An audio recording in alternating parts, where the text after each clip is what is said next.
Right now at noon, the cause of an apartment fire in Fitchburg is under investigation. We'll have the very latest on that. And we now know what President Trump said to Ukraine's leader, the latest on the newly released notes of their call.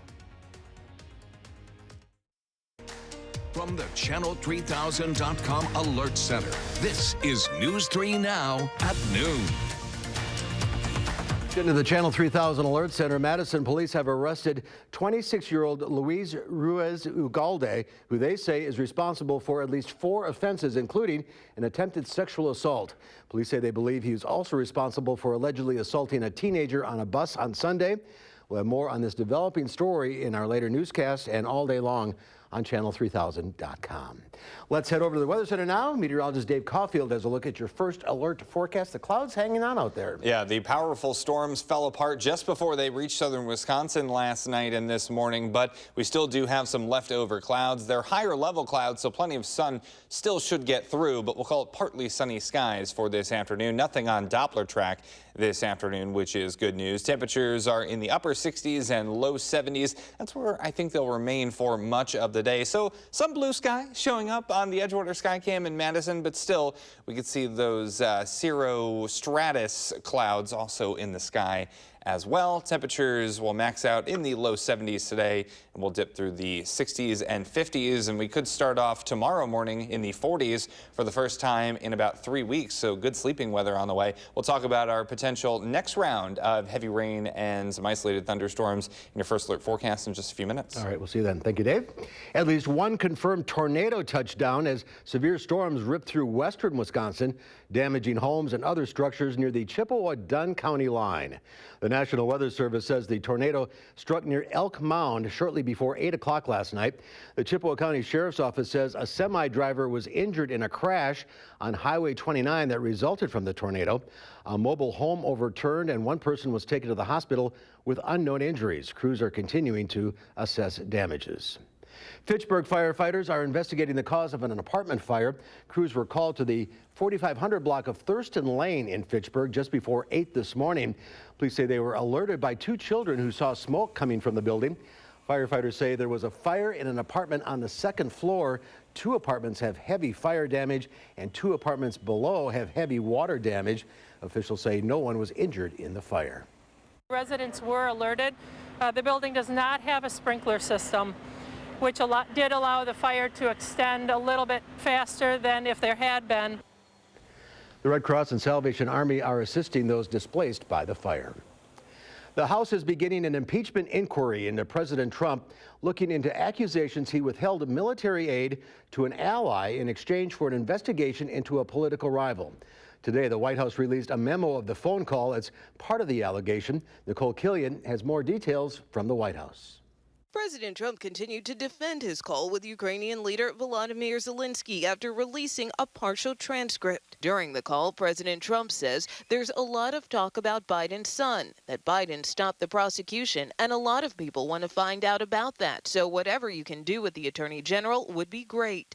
Zelensky said he would look into it and asked for more information, to which the president responded, "I will have Mr. Giuliani give you a call, and I am also going to have Attorney General Barr call, and we will get to the bottom of it." There was no pressure.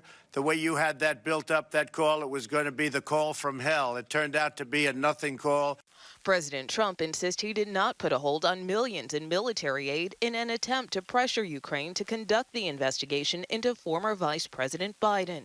Democrats believe they can establish wrongdoing even though there is no quid pro quo on the call. There doesn't need to be a quid pro quo to be a crime. Just the fact that he did all those things is sufficient. CBS News has learned the White House is also working with intelligence officials to release a redacted version of the whistleblower complaint, which was filed after the president's call.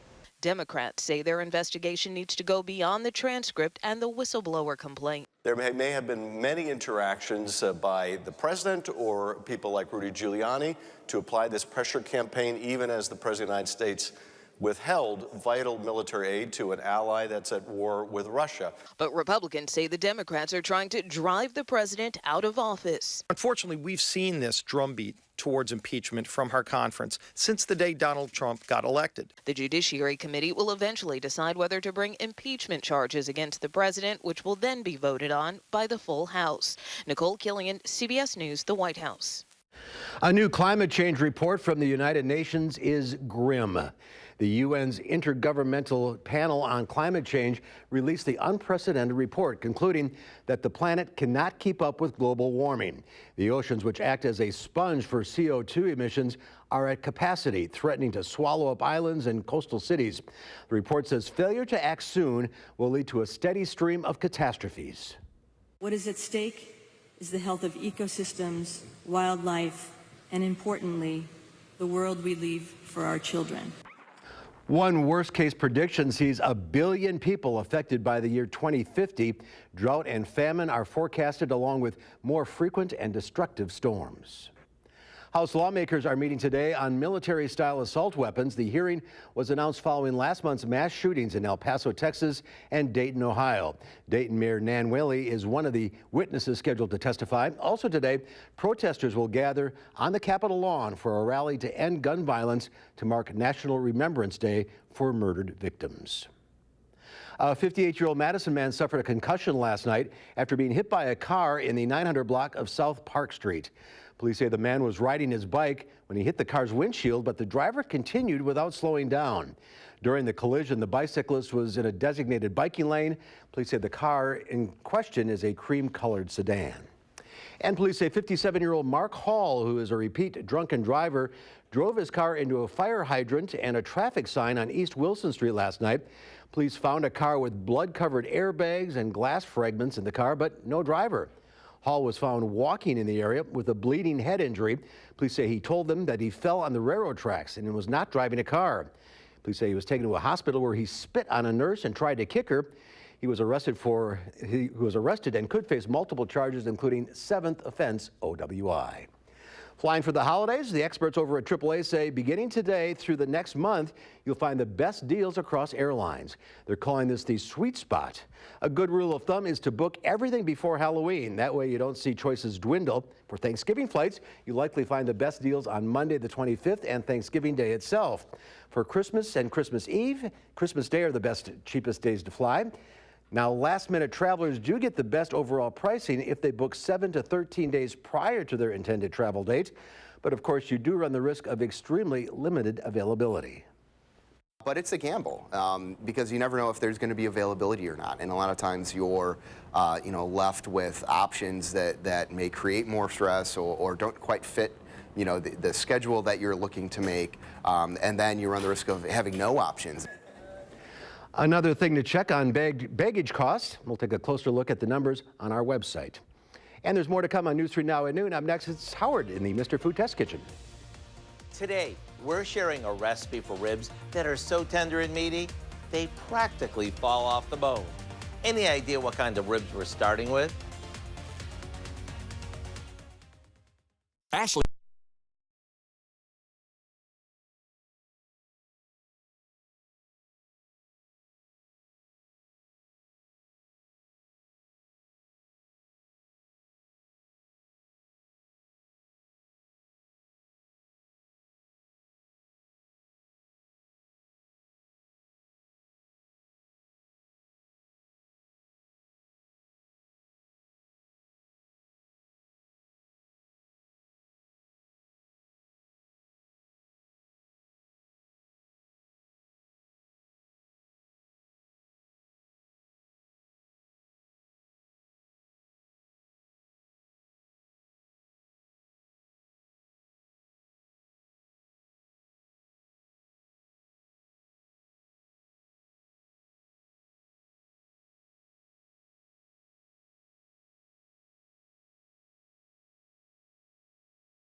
These days, short ribs are one of the hottest and trendiest cuts of meat. But that wasn't always the case. Years back, they would simply grind them up and turn them into ground beef. While they still grind them now and then, today we're seeing short ribs used in all sorts of different ways. Today, we're using them to make a hearty stick-to-your-rib, pun intended, dinner that's perfect any time of year. The first thing we're going to do is brown our short ribs in a heavy soup pot with a bit of oil. Now we add a can of condensed onion soup, some water, a little lemon juice, some ground clove, and a bit of ground black pepper. After it comes to a boil, we'll cover it and let it simmer until the ribs are fork tender. While we wait for that to happen, you might want to make a salad or throw in a pot of water for some noodles to serve with them. Once they're tender, it's time to stir in our secret ingredient, a crumbled slice of pumpernickel bread. The pumpernickel adds an rich old world flavor and helps hearty up our ribs. Serve these over some buttered noodles and spoon on the pan drippings for a restaurant fancy dinner that you can enjoy in the comfort of your own home. To get the recipe for our fall off the bone short ribs, all you need to do is visit our website. I'm Howard in the Mr. Food Test Kitchen, where today we found a fork tender way for you to say, ooh, it's so good. All right, Howard, thank you. There's more to come on News 3 Now at noon. Up next, a breezy Wednesday across the area, but we could see some showers and thunderstorms later in the week. Meteorologist Dave Caulfield has more in your first alert forecast.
Our call for action phone bank is open right now, ready to take on your consumer issues. The number to call is 270-2833. The head of Jewel is out, and a burger that gives expecting moms that extra push. Diane King Hall has more in today's Money Watch report.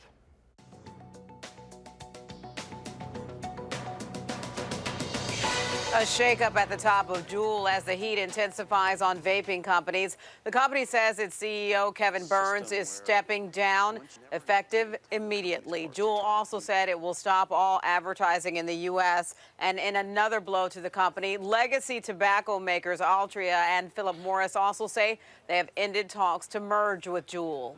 Home loan demand slumped last week. According to the Mortgage Bankers Association, mortgage application activity fell 10.1%. The drop came as borrowing costs increased. Nissan has issued a massive recall to fix many of its most popular models. The Japanese automaker is recalling more than 1.2 million vehicles in the U.S. to fix a problem with defective backup cameras. The affected vehicles include 2018 and 2019 Nissan models and Infiniti models as well. Owners can take their vehicles to a dealer to receive a software upgrade. And a restaurant in Minneapolis is serving a burger some women are crediting with sending them into labor. The burger, dubbed the labor inducer, got its nickname after two women ate it and within hours gave birth. The burger is made with Angus beef and comes with American cheese, spicy mustard, a Cajun sauce, and honey-cured bacon on a pretzel bun. And that's your CBS Money Watch report. For more, head to cbsmoneywatch.com. At the CBS Broadcast Center, I'm Diane King Hall. All right, Diane, thank you. At the noon hour, the Dow Industrials up 141 points. The NASDAQ up 30. The S&P 500 gaining a little over 7.5. Q106 Farm Director Pam Yankee out of the radio barn today, so here are your farm numbers.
Time now for the weather. Dave Caulfield, our own labor inducers over in the Weather Center. I was just talking with Mark during the break there about what my wife ate before she went into labor, and I can't remember. It definitely wasn't that burger, though, although it looks really good. We did have some storms roll through western Wisconsin last night into early this morning. They did fizzle just in time before they got to southern Wisconsin, though, but before that, really hitting the area hard with some severe weather. Those are wind gust reports and wind damage reports. Also, that report of the tornado near Eau Claire. So a little bit late in the severe weather season, but sometimes we can get these events into September and even October sometimes. Also, some tornadoes reported across western Iowa. And really, luckily for southern Wisconsin, we did miss out on a lot of that rain as well. About 2 to 3 inches of rain estimated for northwestern Wisconsin. But for southern Wisconsin, really about 1/10 of an inch at best. In Madison, a trace of rain this morning. That's about it. And we're about 3 inches of rain ahead of schedule still, with a couple of days to go left in September, with plenty of rain chances on the way to end this month and begin the next month of October. So even though we haven't had rain around for a few hours now, we still do have some higher level clouds. They'll be with us throughout much of this afternoon, but we'll still see plenty of sun. It's just kind of the unlucky spots that may see a little bit of cloud cover, but still, this is higher cloud cover, so higher like cirrus in the atmosphere. So we are still seeing that sunshine break through in spots like Madison. Temperatures are in the upper 60s and low 70s across southern Wisconsin. Dew points are more comfortable compared to yesterday in the mid 50s. Still some 60s showing up closer to Janesville, and that breeze behind that cold front is going to be with us this afternoon as well, with wind gusts of about 20 to 25 miles per hour possible. Now our attention turns to our next potential round of rain and thunderstorms arriving on Friday. Some of that could be heavy rain, and we could also see some more localized flooding. so we'll watch out for that closely, and we'll take a look at that on future tracks. So as we head into tonight, we're dipping into the upper 40s for the first time in about 3 weeks. That's going to feel really nice as we step out the door on Thursday. Cooler overall. We're on the north side of a high pressure system, so that will keep us dry, but also a little bit on the cool side for Thursday. So highs only in the mid 60s. Then the clouds arrive for Friday. Showers and thunderstorms possible, especially as we head into the early afternoon hours, and we can see there is that threat of some heavier downpours, those shades of yellow and orange. We could be looking at some more heavy rain. So our European model painting about 1/2 inch to 1 inch of rain across southern Wisconsin with heavier amounts to the south. But our American GFS model has that heavy rain kind of centered across south central and southeastern Wisconsin. So still some differences exactly where that heavy rain will fall. So we'll keep that alert day in the forecast and watch that very closely with temperatures right around 70 degrees on Friday. And then we should be dry for much of Saturday with temps in the mid 60s and a bumpy end to the month of September. Wake me up when September ends. Well, we may have some thunderstorms waking us up for the last couple of days of the month, with temperatures in the upper 70s for Monday. And then as we start October, looks a little bit like the end of September with more shower and thunderstorm chances Tuesday, Wednesday, and into portions of Thursday. But look at those highs, though, for the end of that 10-day forecast in the upper 50s. So definitely seems like fall weather is on the way sooner rather than later. Last thing we need is more rain, but yeah, exactly. It looks like it's coming. Yep. All right, Dave. Thank you. Ahead on News 3 Now at noon, a picture with a teacher and a student is going viral. We'll tell you why after this.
A field trip for a 10-year-old Kentucky girl who's confined to a wheelchair almost didn't happen, but one special teacher refused to leave her behind. Marvis Herring reports. With eye-catching wheels, Ryan Neighbors navigates these halls with ease, and she's laser-focused in the classroom. And describe your feeling as a person. Got it? She'll never forget this hands-on field trip to the falls of the Ohio State Park in Clarksville. They went last Friday. When I got to see the fossils and stuff, I was like, wow, that's like really cool. I haven't got to see that before. She's been in a wheelchair her whole life.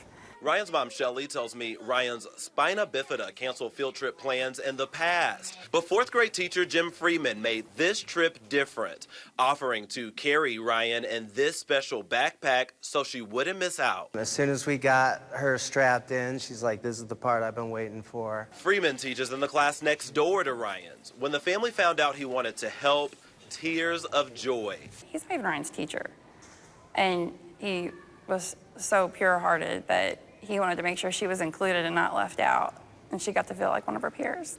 She posted the act of kindness to Facebook, and since thousands of people sent reactions, comments, and shares of support for both Ryan and Mr. Freeman alike. Never feel like you're left alone. This is just one physical act that you can see, but we do this countless times throughout the school day and throughout the year. Special teachers. Since her social media post, King says her daughter's story has been shared around the world. And here's Dave with one final check of the forecast. Yeah, plenty of sunshine this afternoon, Mark, after a cold front has gone through southern Wisconsin. So we will still have some patches of higher level clouds, but not a bad afternoon. A little bit on the breezy side, though, and cooler compared to yesterday.